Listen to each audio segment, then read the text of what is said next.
Hi, everybody. There's Sophie, and there's Louie, and we're going to finish this chapter of Charlotte's Web. Remember, yesterday we left off with Wilbur asking Charlotte to read him a story, or to tell him a story. So Charlotte told him a story. Once upon a time, she began, I had a beautiful cousin who managed to build her web across a small stream. One day, a tiny fish leaped into the air and got tangled in the web.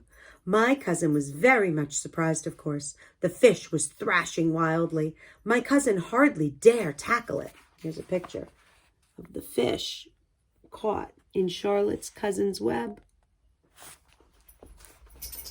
But she did.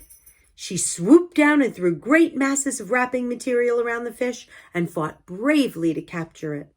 Did she succeed? Asked Wilbur. It was a never-to-be-forgotten battle, said Charlotte.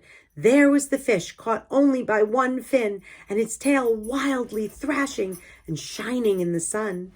There was the web sagging dangerously under the weight of the fish. How much did the fish weigh? Asked Wilbur. I don't know, said Charlotte. There was my cousin slipping in, dodging out, beaten mercilessly over the head by the wildly thrashing fish, dancing in, dancing out, throwing her threads and fighting hard. First she threw a left around the tail. The fish lashed back, then a left to the tail and a right to the midsection. The fish lashed back. Then she dodged to one side and threw a right, another right to the fin, then a hard left to the head while the web swayed and stretched. Then what happened? Asked Wilbur.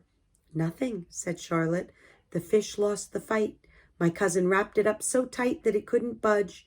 Then what happened? Asked Wilbur. Nothing, said Charlotte. My cousin kept the fish for a while, and then when she got good and ready, she ate it. Tell me another story, begged Wilbur. So Charlotte told him about another cousin of hers who was an aeronaut. What's an aeronaut? Asked Wilbur. A balloonist, said Charlotte.